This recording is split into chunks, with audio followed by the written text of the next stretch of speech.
Yeah. Yeah.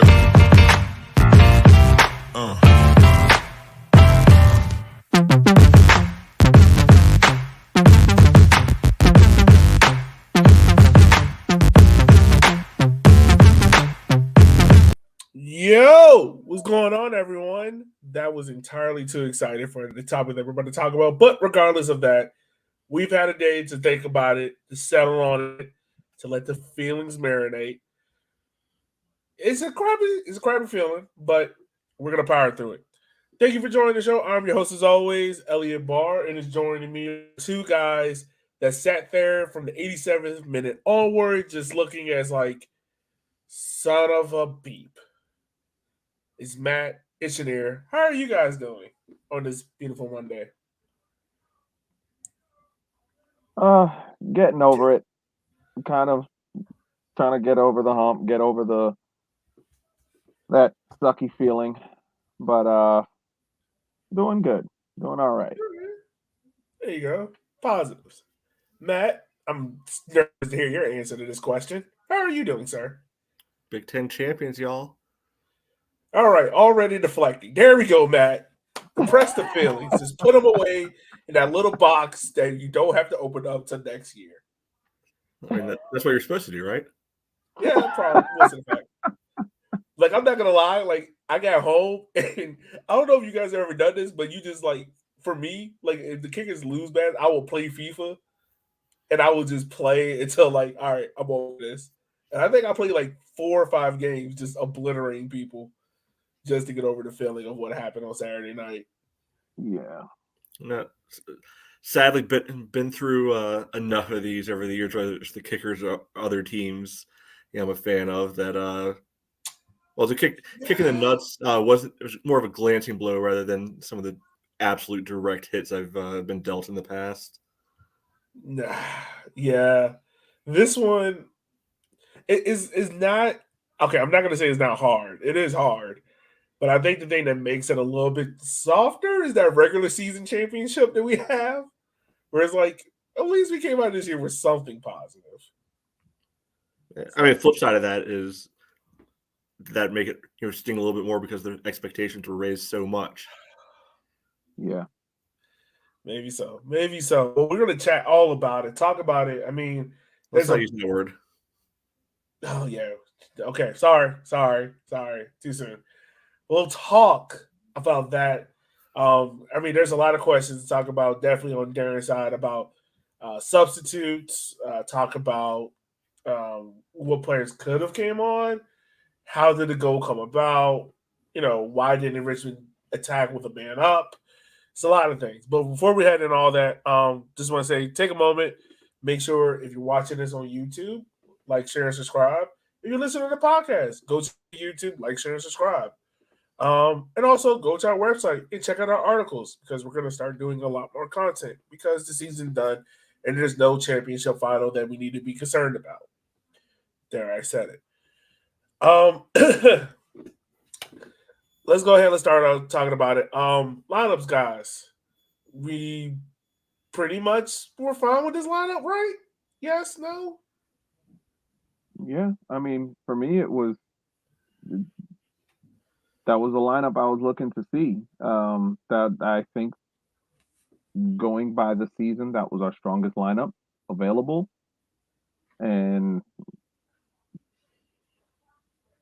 there's I don't think there's any player that I would have felt could have taken a starting spot over one of the guys that were on there. Um, it looks fine to me. Yeah, I mean, it's pretty much exactly what we had talked about last week. We went through, kind of guessed at who it would be. We ended on the exact same 11 Darren went with. I think it made sense, right? I mean, if we can't sit here and say it didn't make sense because it's literally what we were saying he should do a week ago. Yeah, no, it made sense. Looking at Chattanooga's 11, it's kind of 11 that we all expected. Michigan and Galindrez coming off the bench. You had Teixeira, Espinoza, Ortiz playing up top. And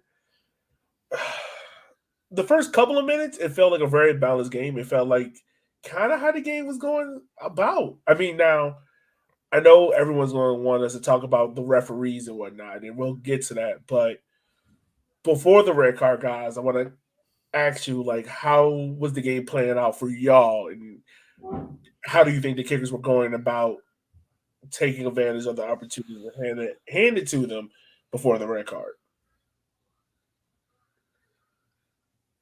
I mean, I feel that the game plan was going the way it was supposed to. We were creating chances, we were creating opportunities.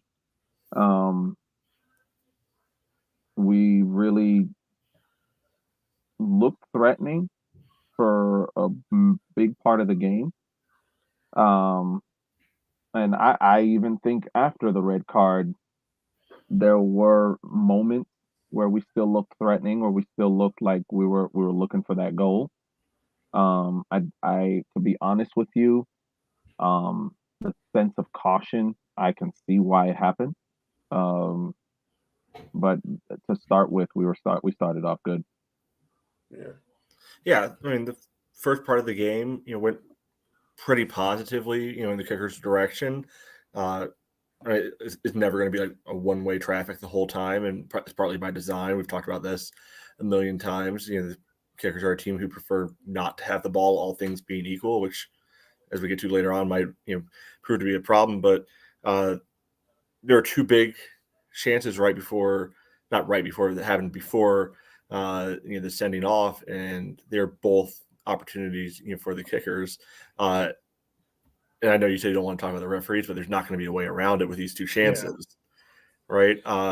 And I think there can be a difference between saying that the referees should have done better, and the referees are the reason that the result happened the way that it did.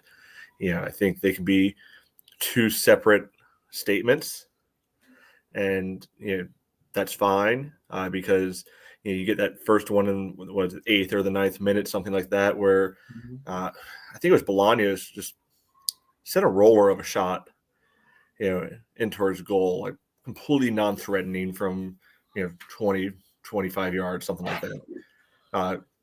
And okay, you think no big deal, nothing's happening, but Avila's for no good reason can't handle it.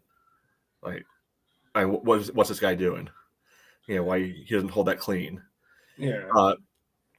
Luckily for us, Emmy is great and amazing, doesn't give up on stuff, and he's tracking that. From the ball, pops a little bit loose, he's able to get there first, and I feel it's like sticks his leg out like he's trying to I don't know if he's trying to slide tackle or what he's thinking he's doing there. Looks to me in real time, like on the replay that certainly makes a good amount of contact. Down goes Emmy. I mean, Definitely was that way. penalty. Yeah. Yeah, no, you're right. I mean, watching it in the press box when it happened, I jumped up because I thought like this is a pin. Like this is, and then to see the ref like kind of just walk away as if nothing happened and give a goal kick, it's kind of just like what? It's kind of bizarre and weird. Shaneer, for you, did you see it? Like, what did you think, man? I mean, for me, it was your typical in the box foul. Someone going in for a tackle and they are literally half a second late, because when you look at someone like Emmy is a very intelligent, very savvy fox-like striker. He sees that tackle coming in. He's just gonna poke the ball. He doesn't care where he's putting the ball. He's just putting the ball away from your foot so that your foot then makes contact with him rather than the ball. That is reffing 101. Like, we've seen so many of those, and we've seen nearly all of them called. And for the referee not to notice this one and not to consider this a foul, the AR not to notice it, it's just strange to me. It's very, Yeah. very strange to me. And look, do I know for a fact this is the mindset? No, of course not. I'm not any of the referees, but you you're around the game enough, you know that there's always this stigma of, oh, the referee, changing the game. Referees don't, change the game. So the players on the field, the referee's there to punish them. The players with moron in the first minute, punches a guy, it's a red card. It's not the ref that ruined the game because of that. It's the moron who decided to punch a guy.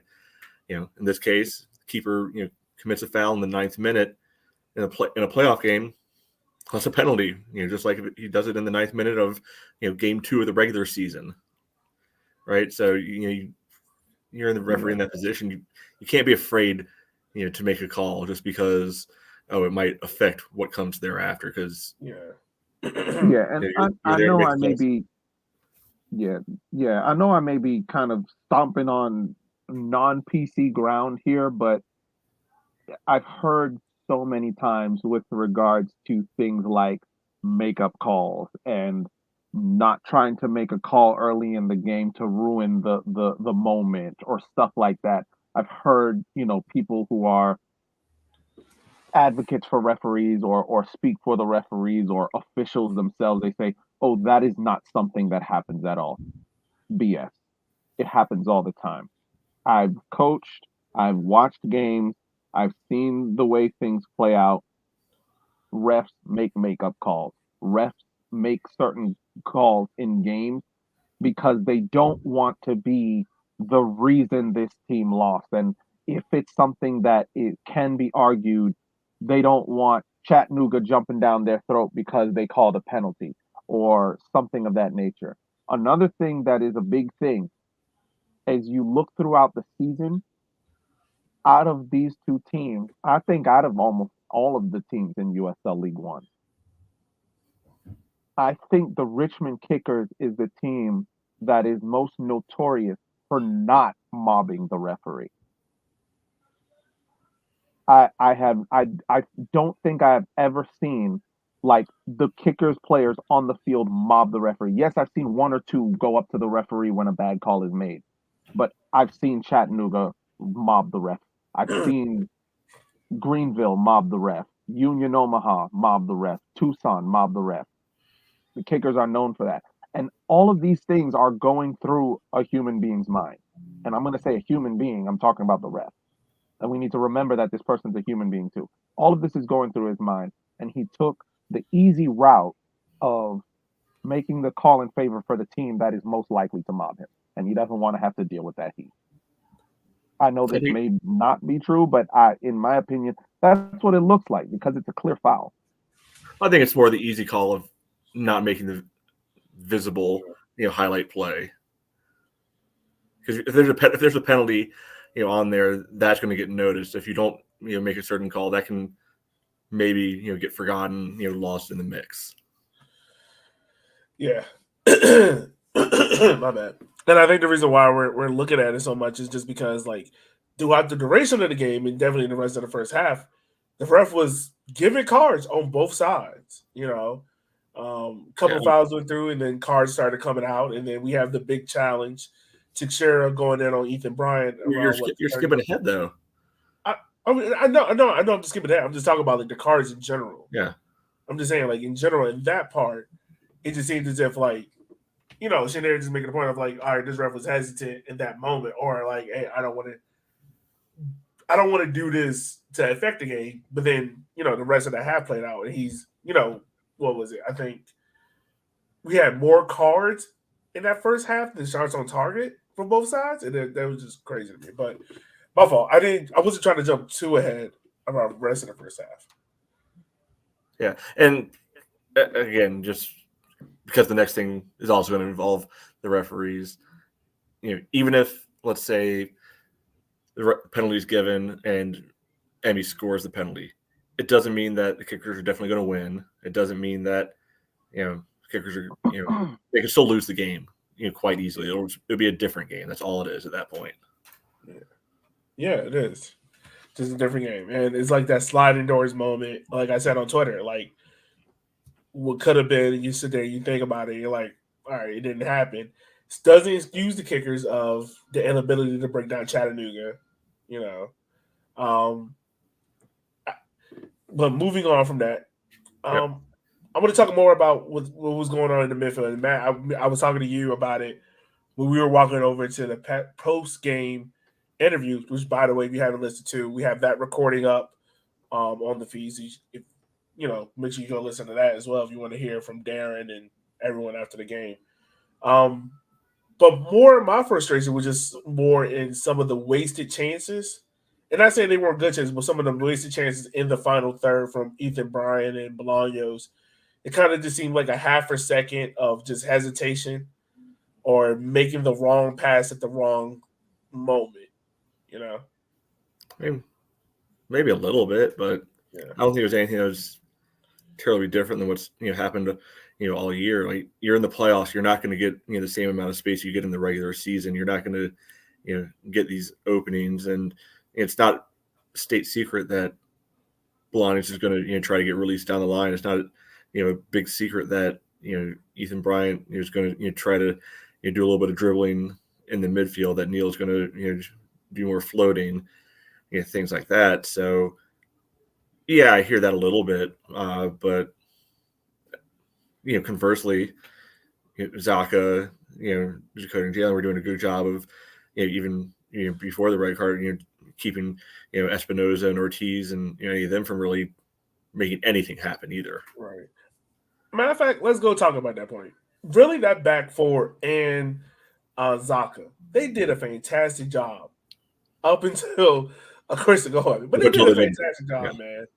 Zaka pretty much took out their entire midfield. We could not pass left and right. Simon, Matt, you were right. Simon is good.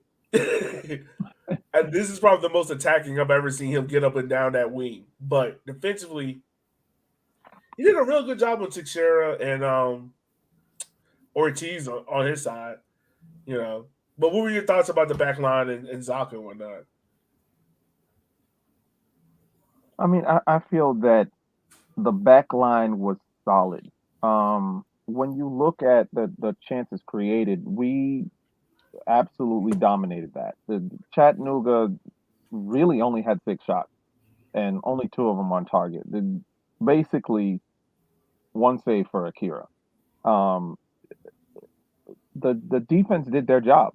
They did their job, and they did it well. They have been solid all season. They've done their job all season long, and today wasn't any different. Or, Saturday wasn't any different. Yeah, no. I mean, really, I think this might have been the most boring game Akira's had. I think, like you said, there only the 1 save, really. Jalen and Dakota. Dakota, by the way, got man of the match in this game. I really hope he sticks around and we do not have another center back retired, because I would love this. And man, I know you're laughing. I went back today and I listened to our preseason podcast, and you were like, "Yeah, every jersey that I've gotten so far, the player that I get has retired." And I'm really hoping that this Dakota and Jalen partnership gets a year 2 and whatnot, because I got one of their jerseys. Oh no! Let's hope not.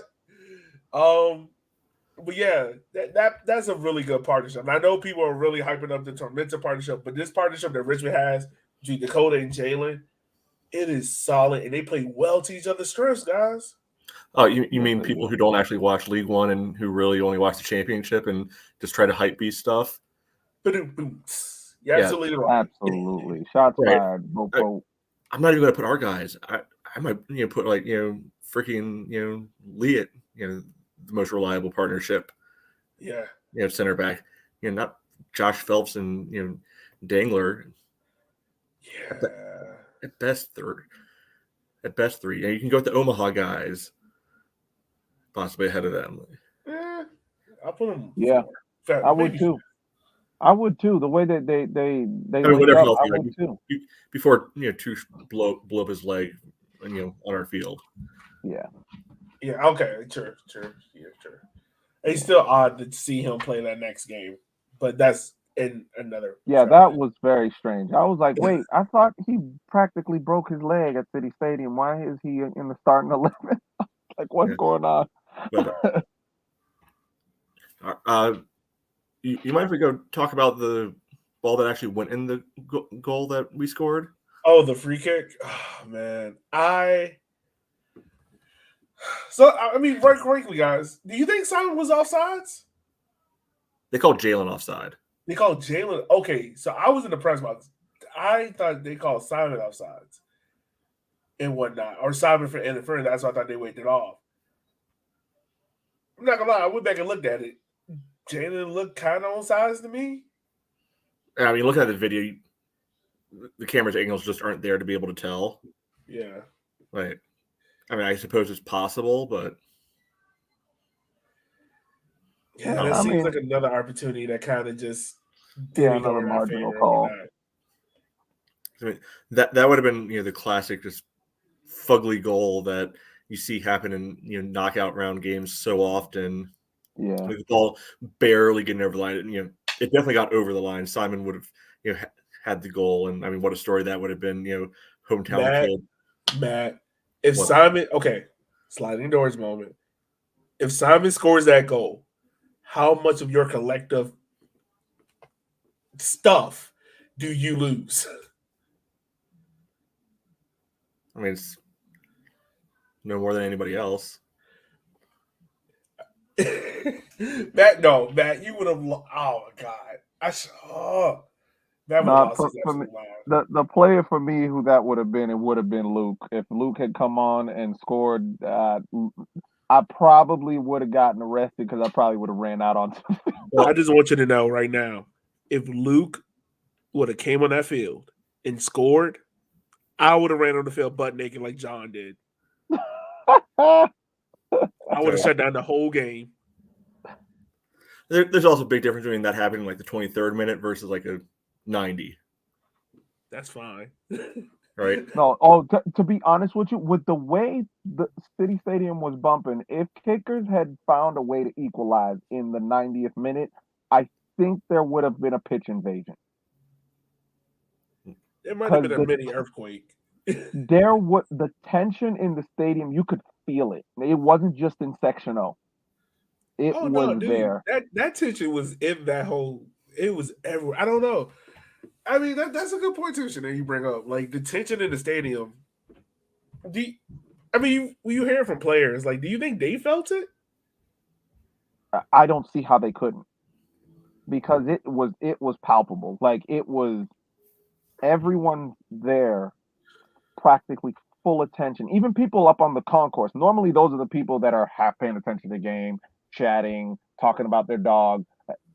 Everyone was completely focused on this game, and you could feel that tension. You could feel that anticipation all around the stadium. Yeah. I mean, for the second straight game in a row, City Stadium. I mean, Section O was packed wall to wall. Yeah. You know. So I mean, but yeah. Back to the free kick, Matt, that you were talking about, man. Like, it was funny seeing it too, because seeing the replay of it, Simon definitely was hanging on to the to the pole, but trying to stay inside, but have his foot wrapped around, just trying to just kick it in as much as he can. Yeah, I mean, it definitely got over the line because I was pretty much dead in line with it, and it was a good, foot over the line. Not much, but definitely crossed. Yeah. Yeah, good enough for it to be a goal. It got called back, and I mean, now you're talking about what, 2 opportunities that got scrubbed away. You still got to plug away. You still got to find and create chances. What they were doing, but I mean, we already talked about it. I think what was the next big answer that happened was the red card to Shira, and the nasty gas he left on Ethan Bryan's leg at that point. And what I was talking to you, Matt, before we even got on the show was just the one thing Richmond wanted to avoid it was pretty much having Chattanooga just sit back defensively and pretty much just playing like a blanketed defense that took out everything that we wanted to do, because Richard's MO is to get in behind, to play quick, and to not to cross the ball high, but kind of do like these low cutback crosses to where like Ethan, Neil, Emmy could get onto and take shots from. And it kind of felt like once that red card came, it was kind of like Chattanooga was just like, all right, we just going to sit back and absorb all this place, and we're going to give Richmond the ball. And one thing Richmond doesn't do well, like some teams with the ball do, and some fans are thinking that, well, we got more of the ball, we're up in man. Richmond's not a creative team, like in front of the box. You know what I'm saying? Like they don't break down teams like that. They're very much quick strike. Let's circle the ball around to get across. All right, to cross that, work on the left. Let's circle around. Let's get on the right. It was very much of that pace, and that's what Chattanooga was cutting out for us effectively because Chattanooga's center backs are like effing trees, and they cut out every cross that we tried to put into the box. Yeah, this is something that I was feeling from the moment of the red card. You kind of felt this sense of, okay, they're playing a man down, but then you think about it and I don't know. You're like, okay, it would have been one thing if Chattanooga had lost maybe one of their back line or one of their midfielders or their defensive midfielders, but they lost their striker to a red card. So that is, I know a lot of people say, oh, well, your striker is the outlet, but Chattanooga weren't looking for an outlet at this point. They were looking to bunker down, and all of the players they need to bunker down and defend are still on the pitch. Yeah, I mean, I hear what you're saying. At the same time, you do have the built-in numeric advantage at that point, and this is game. What if you count the Open Cup, game 34 of the year? There should be the ability to be able to figure out how to break down a defense who is packed into this point because we've seen this previously. I think back to those couple of Open Cup games before the Charlotte game. They were ugly to watch, and we were playing against teams that were happy to sit down, bunker in, and hope that they could maybe nick one or get the penalties. And this looked a lot like that. Once that happened, it was basically all right. Get the ball to Menzigan. Let's see if he can do something on his own. Otherwise, we're gonna sit back and make sure you try to beat us. We're not going to beat ourselves anymore. Yeah, it's basically one of those situations that we've dealt with all season long, and this is where I believe the kicker's weakness is we are not a. To be honest with you, up until recently, it's been the same. It's funny because it's the same weakness that the U.S. men's national team has. We're good on the counter, but if you ask us to clinically break down a low block, we're not the team to do that. Most of our goals that are scored against a team that has a low block are set pieces throughout the season. We're a team, when you look at most of our goals, the 18-yard box is fairly empty. You're looking at maybe one or two defenders in there, the goalkeeper, and two or three of our guys. You will never. It's very rare this season that you've seen us score a goal where their entire back four is in the 18. Their midfield is parked right in front of the 18, and we somehow work our way through that and score.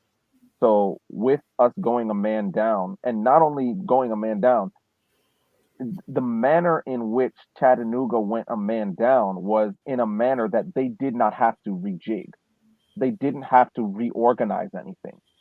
Their entire midfield, their entire backline and midfield was still there. It's just their striker that was gone. So now it's just a question of get the ball out and we defend again. Get the ball out and we defend again. And the Kickers aren't a team that can break that down. Yeah, they kind of show that inability. And I mean, with the red card, that just means Glendress just wasn't coming on the field. That's all that kind of really meant. Exactly. It was still coming on. Yeah, unless they needed a goal. Yeah, that was pretty much it. And the one thing Chattanooga does so well that I think a lot of people are forgetting is like they're one of the better counterattacking teams out there. Like, I mean, hell, we have seen it in our games against them. And they've done it in other teams where Mintick gets on the ball and he just breaks quick. or Galinders or someone that happens. Shannon, I want to go back to the point you were making about like just how Richmond doesn't do so well breaking teams down. And Matt, you can chime in as well, but I don't remember us scoring a lot of goals from outside of the box or taking shots from outside the box. So a lot of our shots have come inside the 18-yard box, and that's going to be hard to do.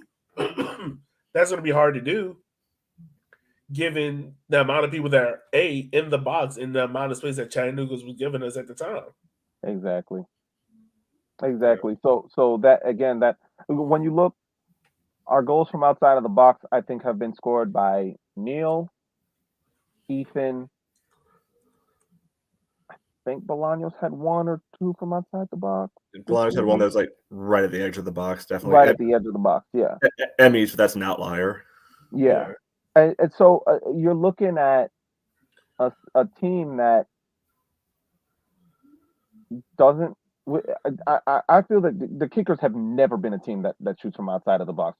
Over the past 3 coaches that we've had, that I've witnessed, we don't really do shots from outside of the box.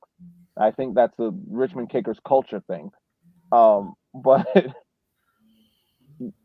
if we cannot create some of those chances from outside of the box, you're not drawing Chattanooga out.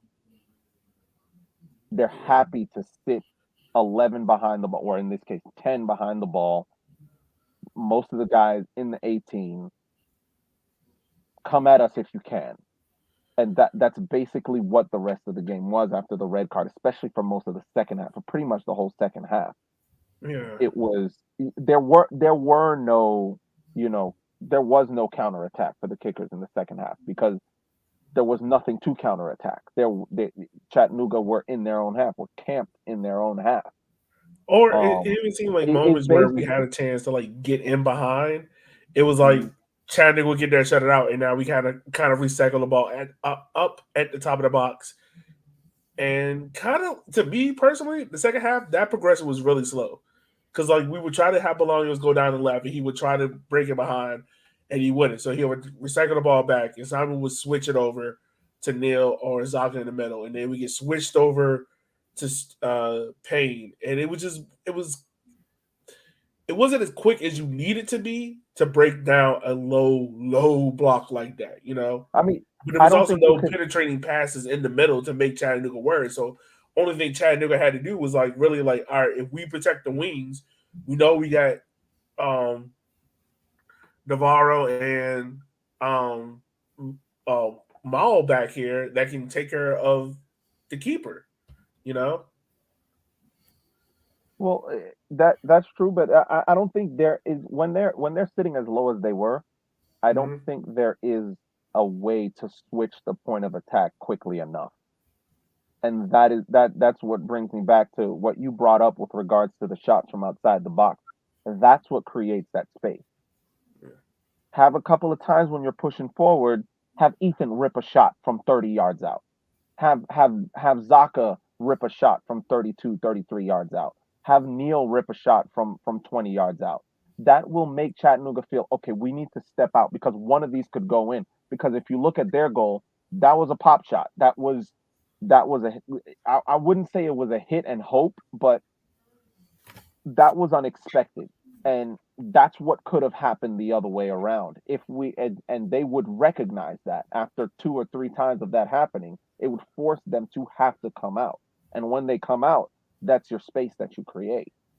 Yeah. But I mean, one of the few shots we have from outside of the box from Zaka that really reminded me of this goal against North Texas, just went right over the crossbar. But you can see, like, after he took that shot, kind of like Chattanooga's midfielders were kind of just like, yo, we got to step up. Like, we can't allow that shot to happen again. Yeah.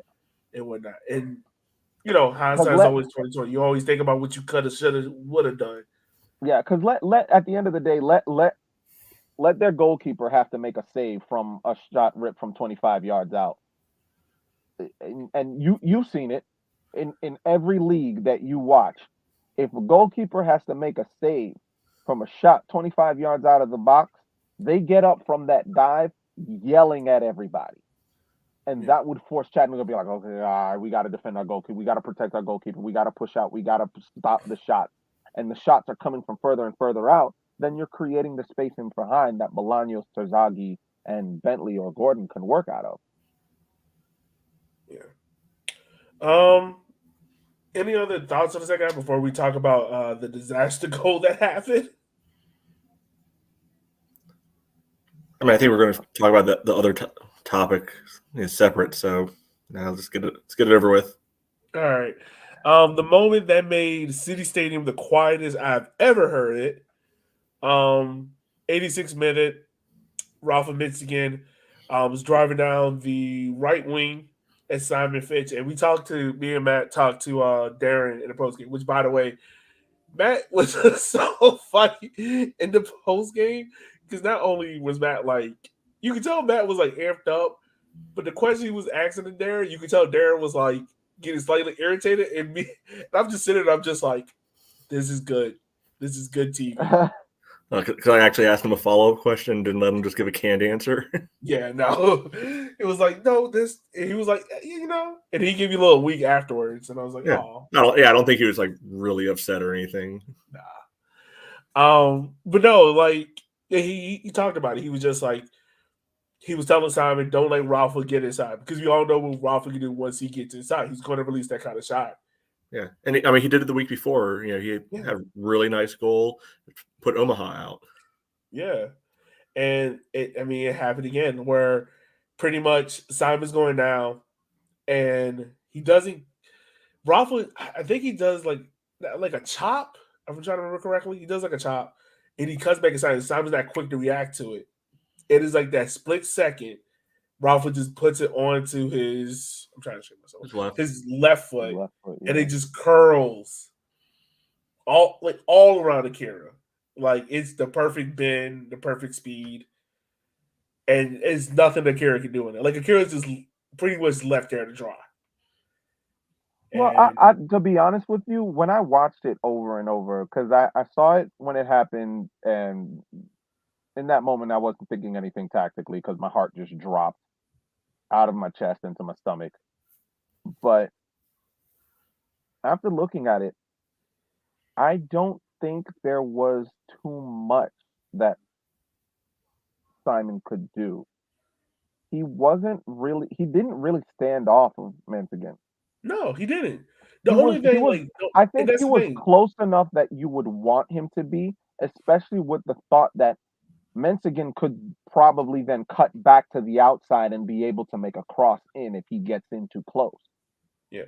And I think Fitch kind of held that middle ground of I'm gonna be in front of you, but I'm not gonna overcommit so that you don't cut around me and I lose you completely. I think he was in the right position. Menzigan just hit a great shot, and it's one of those.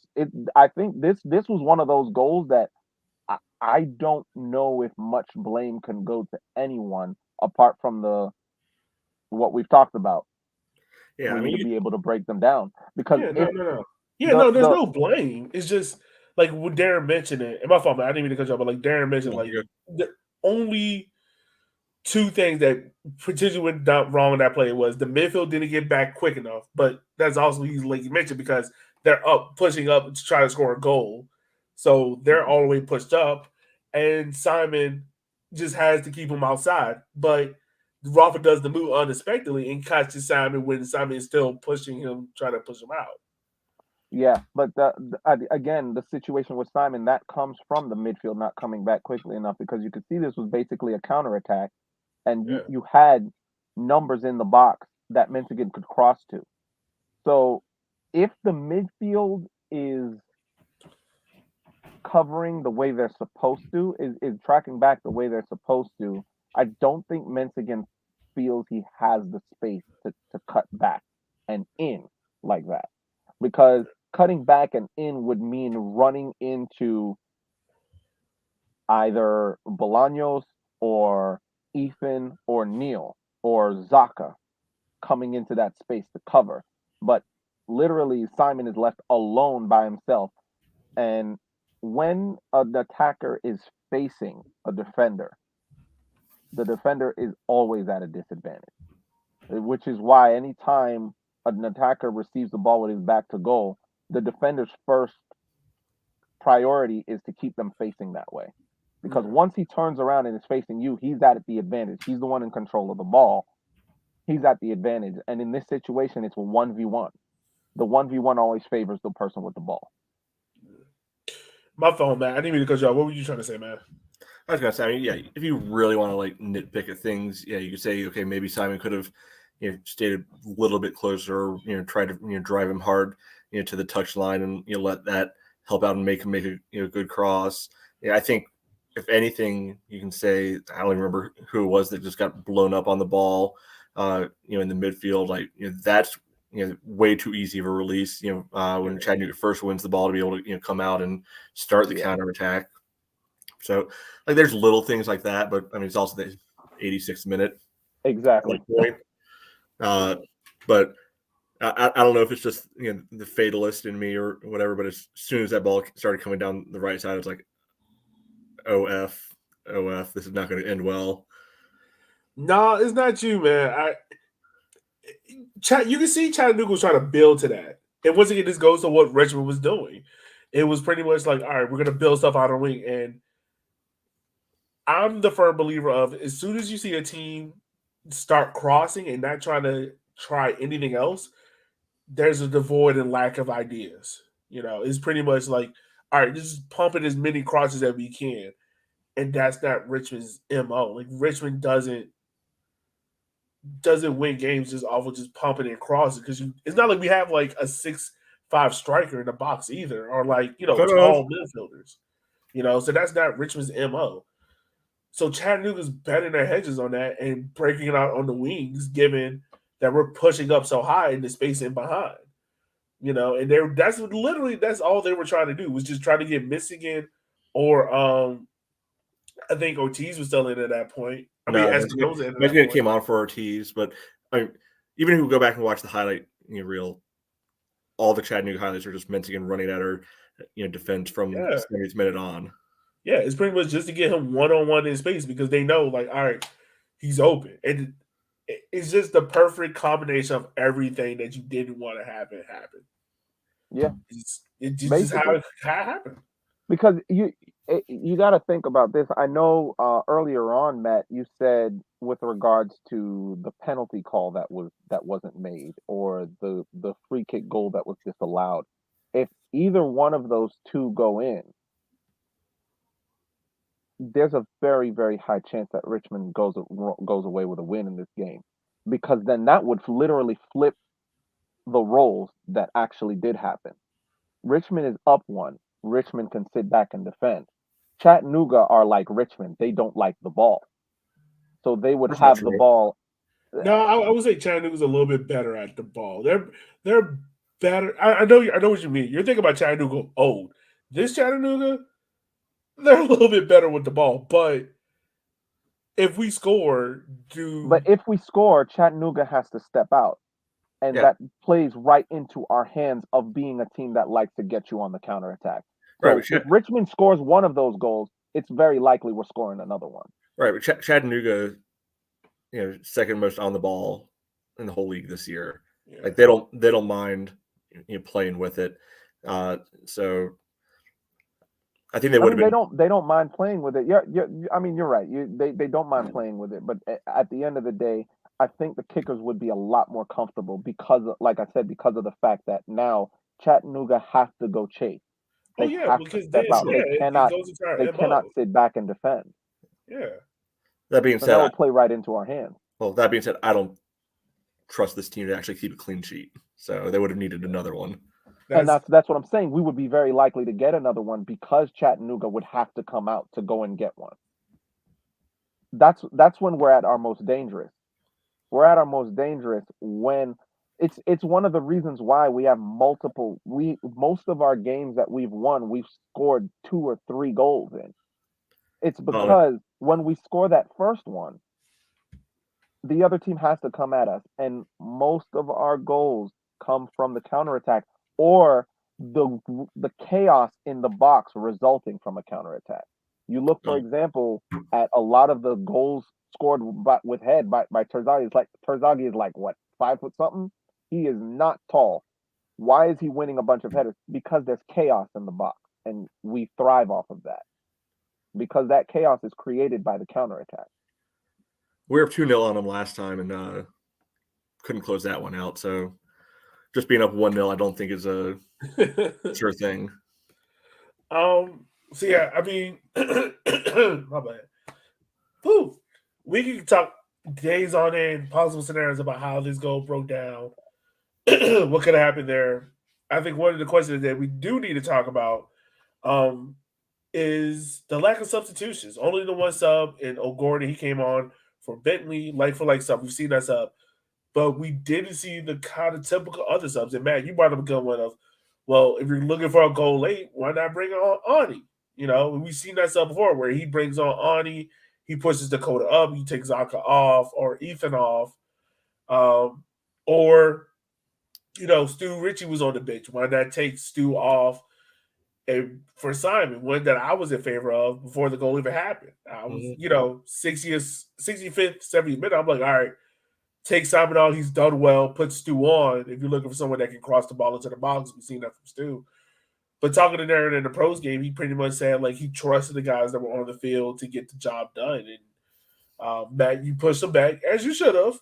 Of just like, why didn't you try to change it up a little bit more? Why didn't you look to, you know, use the quality on your bench that was there? And you know, it kind of leaves some questions lingering around. You know, I mean, my interpretation of all that is he didn't trust his bench to get it done at that point, which I mean, that's a problem, right?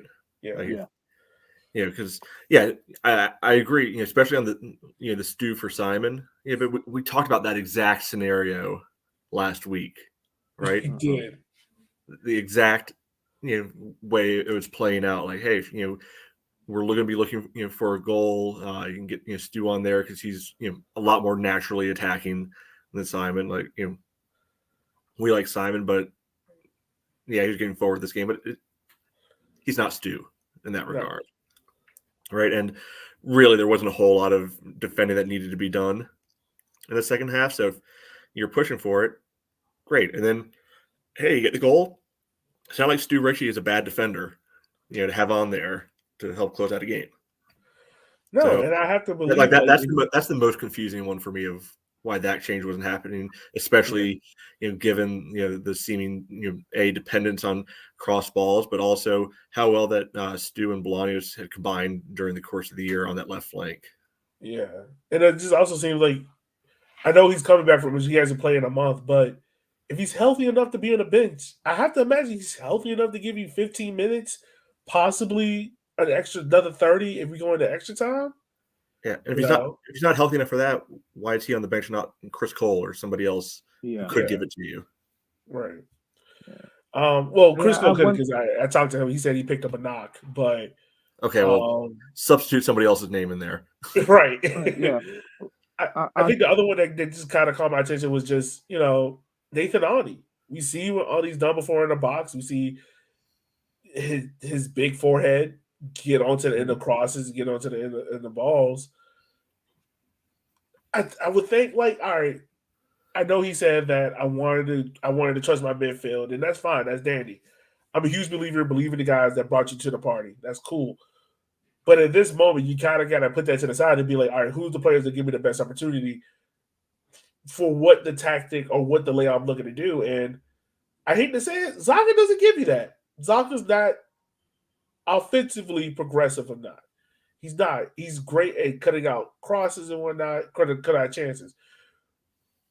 But you could have put Dakota into that spot. Dakota's done it, whatnot.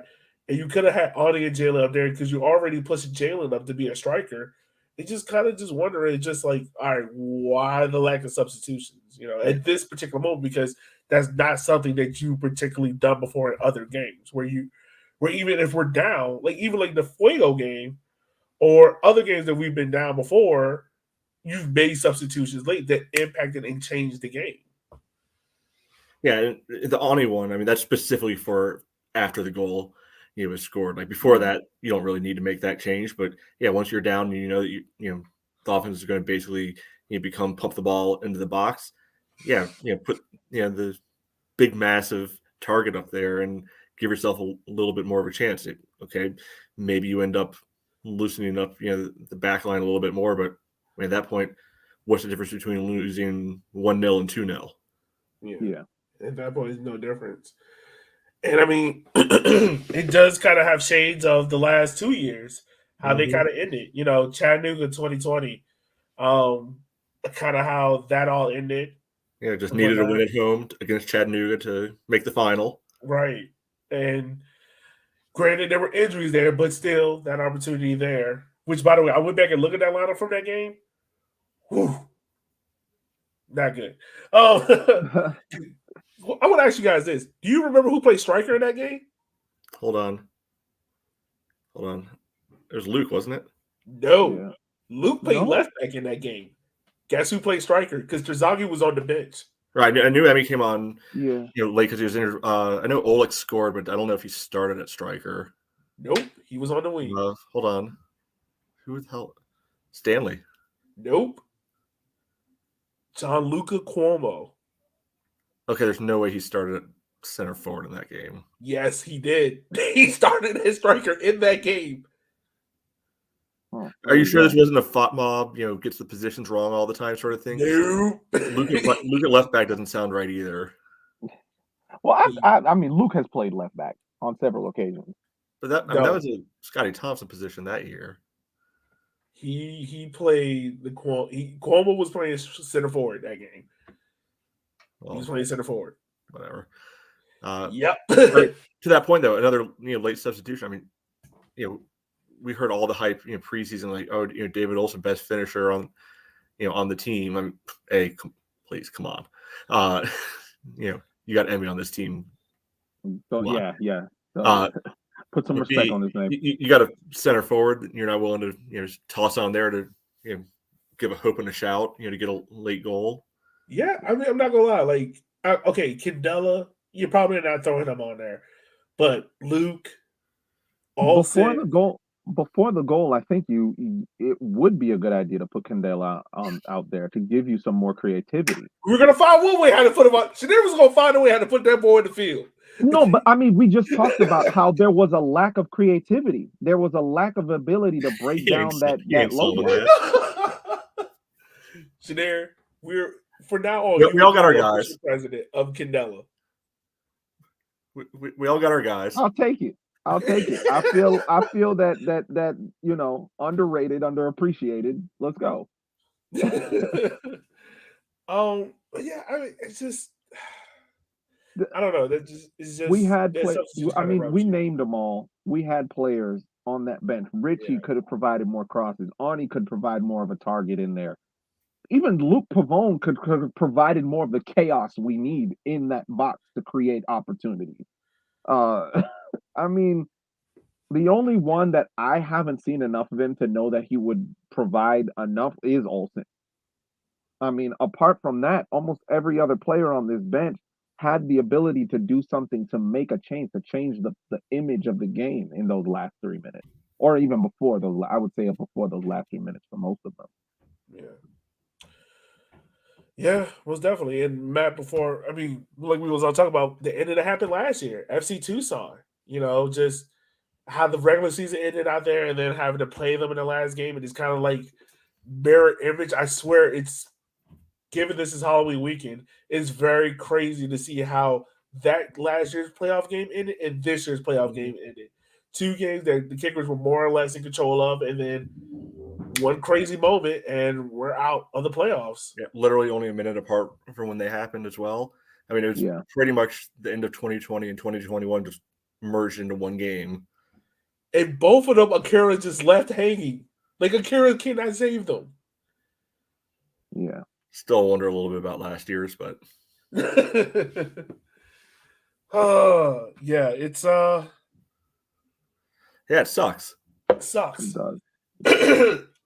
And I think the thing that makes this sucks the most, or the thing that give you that gut punch and feeling, is just one, it happened in front of Section O. and play it out in front of Section O. But then also, like, you just see the other people in the stands, and we had kids crying. We had grown men crying. Yeah. My wife even shed a tear. And my wife is not, like, hardcore into sports. So this was weird. But yeah, you can even see it in the players' faces, man. Like, you can just tell how much this all meant to them. And like I told some of the players afterwards, like I told Jalen afterwards, like, I know this moment sucks. It's horrible. It feels bad, but like you guys gave this community something that we haven't seen in a long time. And like, this one moment doesn't reflect what y'all have done all year. Is pretty much what I told them. Yeah, and I put it out there yesterday. It's like, yeah, it hurts, but it's good that it hurts. Yeah. We had years where losing, just getting our ass kicked in. We were numb to it. It was like whatever. Right. 2018 made me a man. Like you went to the games like, okay, whatever. We lost 4-0 this week again. Big deal. Like it's good that it stings. It's good that it's painful, because that means that you're doing something right. That means that things were succeeding and you had that expectation in place. Yeah. So yeah, I mean, obviously we'd rather be playing this coming weekend, but that feeling's back. Like, I mean, this year hurt more than last year, because did any of us deep down really think this team was winning it last year? No. We get past that game. It wasn't the finished product yet. Yeah, it wasn't the finished product yet. Right. You might have been able to delude yourself to think that you might be able to steal one, but there's a real chance, this time around. And I've said it a few times over the weeks, like, you don't know how many shots at something like this you're really going to be able to get. Like, growing up and everything, I saw the kickers in the playoffs at home year after year after year. Yeah, usually ended in an absolute kicking the balls, the many different ways that you would lose over the years. But it's like, all right, well, always going to be there. And we just got served up with 4+ years of nothing. Yeah. So you learn to appreciate it a little bit more, and really try to enjoy the moment when it does come. Yeah. And I mean, also to add on to that, like, the amount of people we saw in City Stadium or given over the last 5 home games has been tremendous, man. Like, this, like we talked about before, this stadium attendance was in the mud. Like, it was like barely cracking 3,000. I think the last 4 games this team has averaged over 4,000, like roughly 4,500. In the last 2 games, hitting over 5,000. With the 6,000 attendance at the season ender. It just shows you like what this club, what this community, what this team is growing to. And like Matt, what Rob told us before is like the thing that Rob Ukrab was taken away from is just like, I was heartbroken as well. But to see kids walk out the stadium and crying, and to see parents console their kids, and to see parents like, hey, we'll be back next year. It kind of just shows like what Darren has built a team that the community itself can latch onto and love. Because, we all remember the years. Jenner, you definitely remember in 2019, all the vitriol of like, oh, you support the kickers. Well, they're suck because of X, Y, and Z. And you don't see that as much anymore. You actually see people wearing kickers gear to games. It's just that like, a open closet of different teams' jerseys, of European jerseys, of American jerseys. It's people out there wearing different Richmond kickers merch. You have different you have people making their old banners and tifos of kicker stuff. It is like before you would never see that. And I think like this is a pivotal moment in the club's history just because of like what they're giving back to the community and how much the community itself has fallen in love with the kickers. Like my own dad, who doesn't even watch soccer, was calling me and asking me about the kickers game and whatnot, and said that he enjoyed watching it, even though it was a loss. So that's a win. Yeah, now it's just building upon that. Keeping the momentum. Moving forward. Like keep it moving forward. Yeah. I'm not fortunate that they're going to sell out every game. No. But get to the point where that floor. Did you see Madison tweet that out? They were like, I think in the end of that game, it was like, yeah, we just want to thank all our fans for having the highest average attendance. I'm like, all right, if that's the trophy you want to hang your hat on, great. whatever. I mean, it's just a matter of getting rid of a couple of those just absolute anchor games early in the year where it's cold and there's still bad weather, things like that just plummet the average most of the time. But yeah, if we can get to the point where that a bad turnout is a 3K sort of thing, that's good forward momentum. Right, absolutely right, man. And we are going to be doing an end of the year season podcast where we're going to dive more into this team, talk about this team because, hate to say it, and even talking to some of the players in the post game interviews, like some guys are moving on, and how this team is going to look is going to be totally different than what this team looking at right now at this point. And is that the storybook ending that we wanted with this team, but is the end of this chapter? And we wish all of them all the best going forward, man. Anything else from you guys before we wrap up?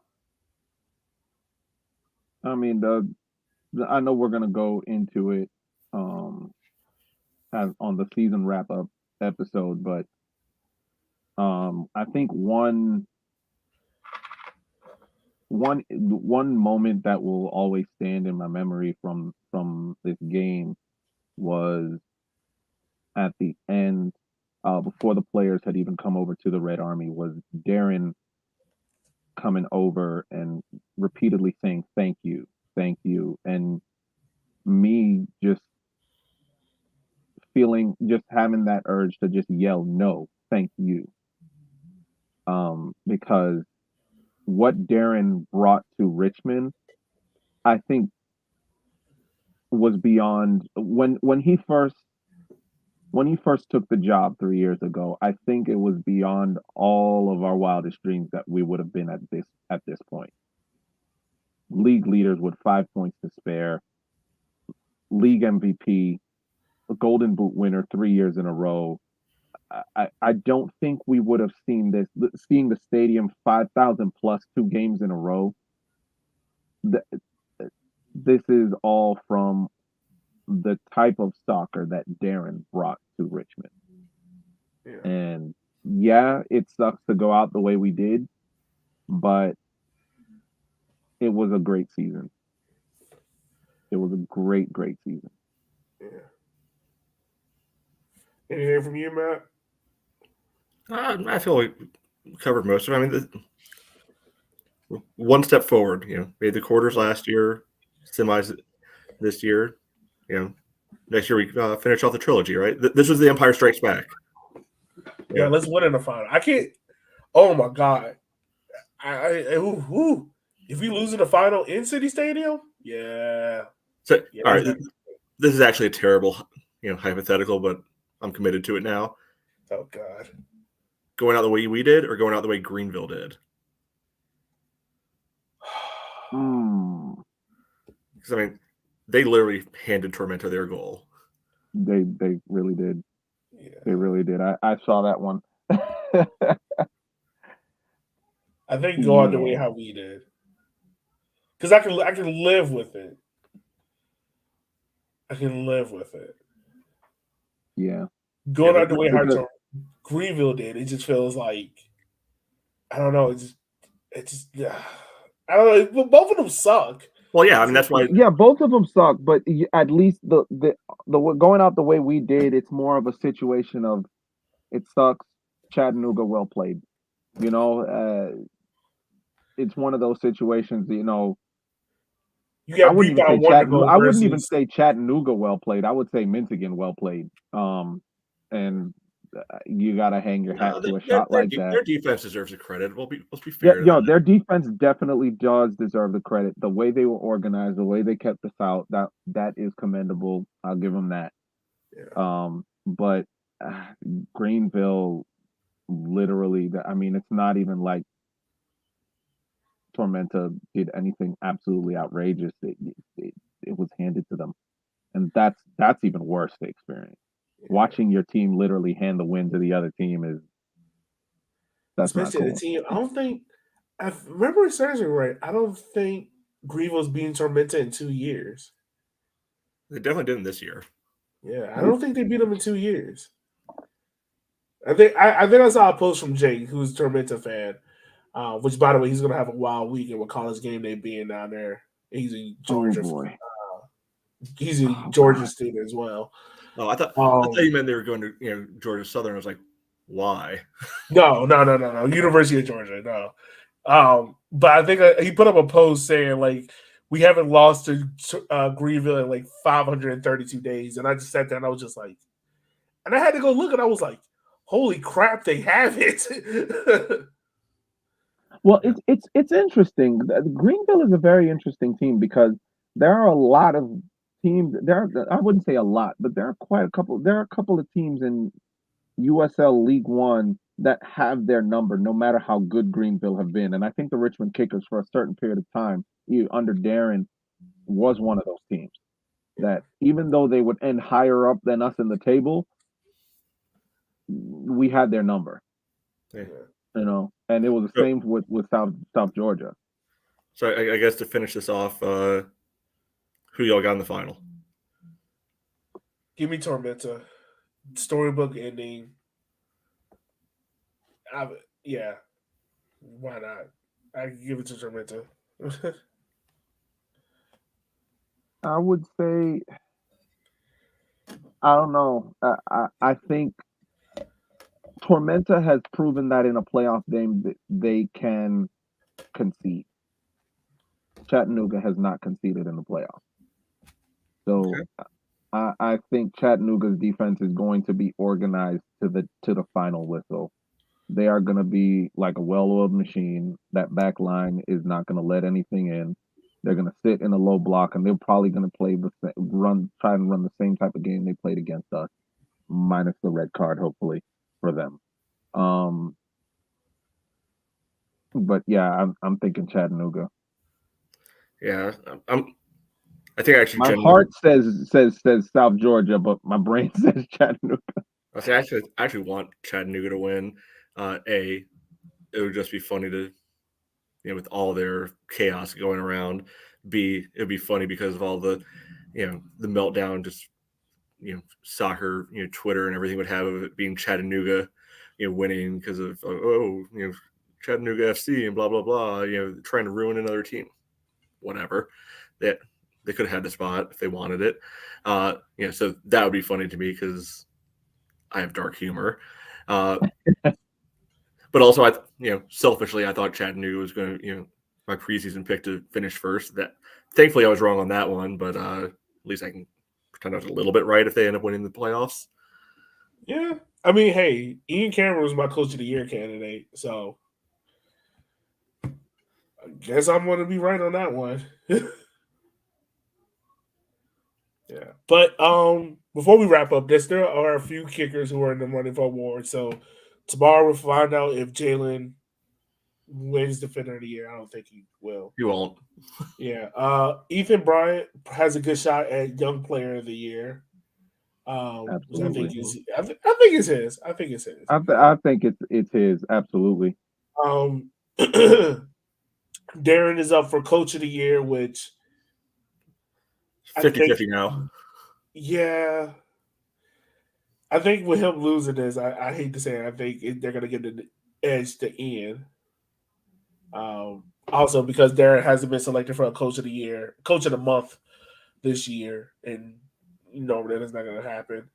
And Jonathan and Emmy are up for MVP along with Arthur Rogers and Noko, and I think that's going to be Bologna's award. Is there anyone else I'm forgetting? Let's hear it. Akira lost goalkeeper of the year today. That went to Nuhu from Omaha, which whatever. Yeah, fine. I think that's all of them. Yeah, I think that's all. I don't think I'm forgetting any. They had like comeback player, but none of our guys are up for it, so nobody cares. Yeah, no. We could be up for it next year or in 2 years, given that EVD comes back. Yeah. There's a few levels of ifs in there, so. Yeah, very few levels of ifs. I definitely want to give a big shout out to Ethan Bryant because if he played the full season the way he played the second half of the season, if it wasn't for the fact that midfielders get no love when it comes to league MVP, he probably would have been in the conversation for league MVP if the first half of the season was played like he did in the second half. It's like once we hit the second half of the season, he just went into fifth gear. And for someone so young to be playing so maturely and with so much composure, the kid's gonna go far. I mean, he's 21 now. Like the only other guy who's won MVP was younger than that, I think. Yeah, I turn around. That was not supposed to happen. Sorry. A little bit too early for that. We had a Sopranos moment right there. All right, I know, my fault. Yeah, man. We got this end of the year pod coming up. We got a couple of articles coming up. I think that's pretty much it. It's kind of been a long show, but it's been worth it to kind of talk about our feelings, be in the therapy chair. I think each of us needed this to talk about it because if not, would not have been good. So hopefully for those that have the same array of emotions as us, hopefully this podcast helps you kind of work some things out. And yeah, that's pretty much it. Anything else from you guys before I wrap up the show and actually end the show right this time? No. All right. Up the roof. All right. Well, as always, listeners, we just want to say thank you for taking the time of your day for listening to our show. Without you, we couldn't do this without you. We will holler at you guys next week for our end of the year season wrap up. So make sure you get involved with that. I hope you guys enjoy. We'll holler at you guys next time. Be easy. Be safe.